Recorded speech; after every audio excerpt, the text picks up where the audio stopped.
Remember when Konami published awesome games? I'm sure the question gets asked in every review of Konami games these days. This is Rocket Knight Adventures for the Mega Drive. Or if you're religious, Sega Genesis.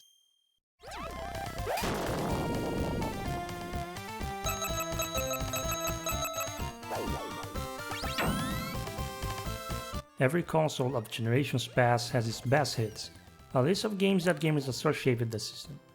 Like, the Super Nintendo had Super Mario World, Super Metroid, A Link to the Past, Mega Man X, among other classics.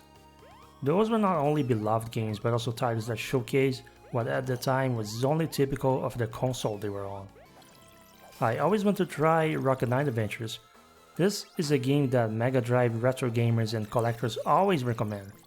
Ask any Sega fan who owned the system to list action games, and this will be in the list. And true enough, after playing myself, I can confirm. Rocket Knight Adventures is very, very Genesis. For better or for worse.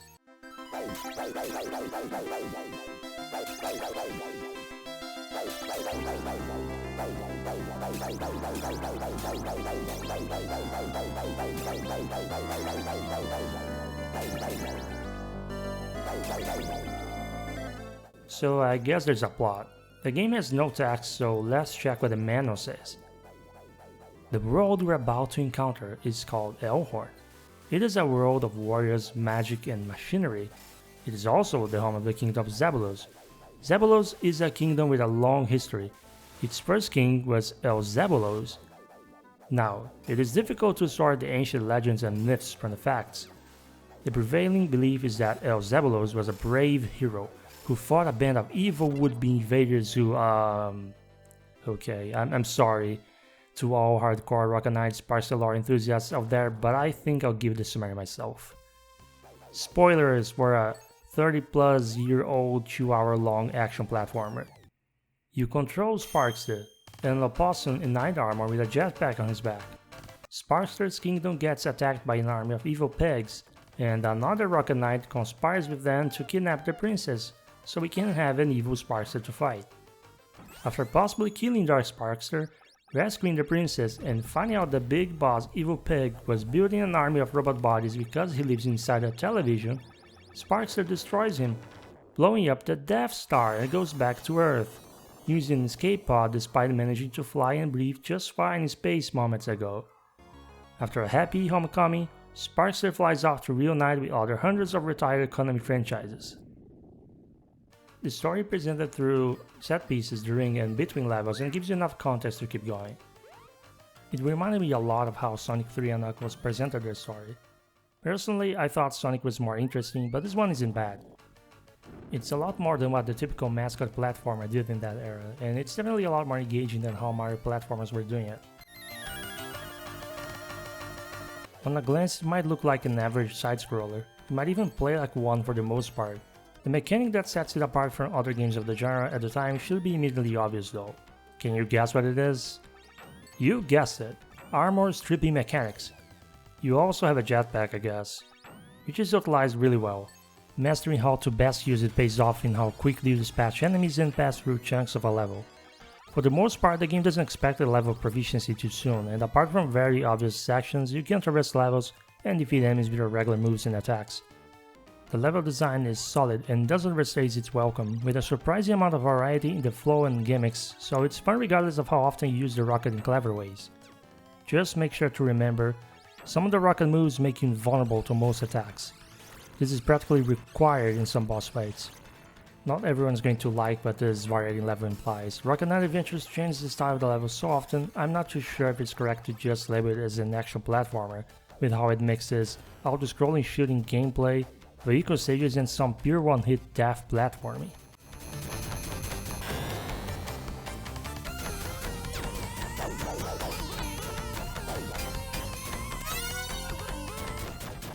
When I said this game was very Genesis, I wasn't only talking about how it looks or sounds.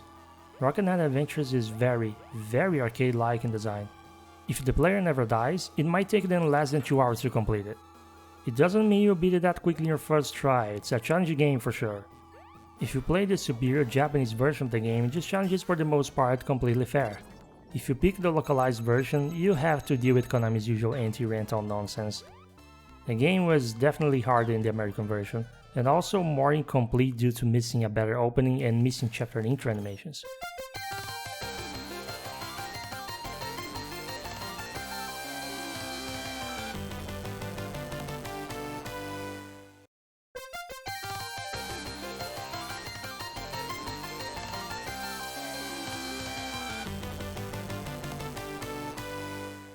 And I suspect the pattern of some enemies was probably changed too, though to be honest I'm not completely sure since I went the American version as my first playthrough, then gave the Japanese version a successful run. I need to give a shout out to Omi from the Retro Hangover podcast community for the heads up about version differences. I would not have bothered playing the Japanese version if it wasn't for him. Regardless of which version you get, I don't think this one is even remotely comparable to Contra or Castlevania difficulty. That is, unless you pick the crazy hard difficulty in the American version. One hit, any hit, and it's back to the title screen. Aside from that, just pay attention to the very clear boss patterns and make use of the invincibility frames the rocket attack gives you, and you will master the regular playthrough of the game. Anyway, there aren't secret collectibles to find or bonus stages, so it's a very pick up and play straightforward experience.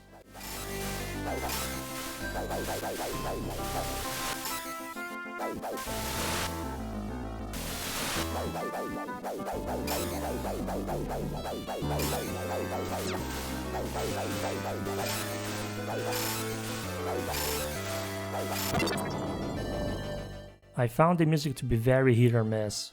Tracks were either great or completely forgettable. Nothing that hurt my ears, so it wasn't distracting. The sound effects are another matter entirely. I found them to be really grating, especially the screaming noise Sparkster does when he dies. It's a contrast to how good the game looks. It's one of the better looking Mega Drive classics. It even pulls off some tricks very few manage in the system, like in this fire section, or the water reflection in this other level. Pretty impressive for the Genesis.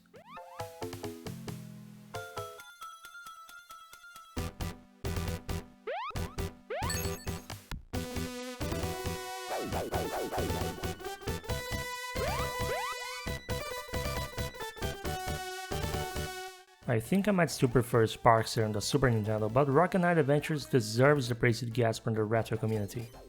In my first playthrough, I thought the difficulty was a little cheap, but after taking more time with it, I honestly think it was a challenging but not frustrating fun experience that I know will provide a good time when I replay it in the future. Hopefully one such time will be on Genesis Online or Rocket Knight compilation. But Konami, please, let us pick the Japanese version.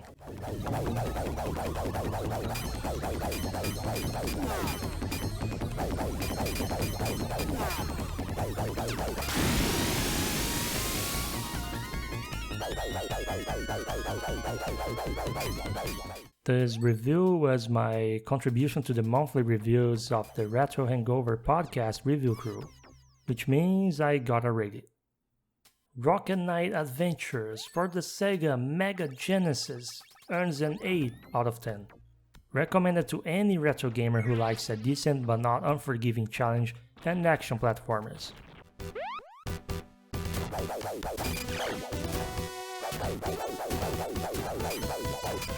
Thank you so much for watching. If you enjoyed this, why not subscribe and check out my other reviews. Retro games, modern games, I'll review whatever it is I felt like beating. Cheers!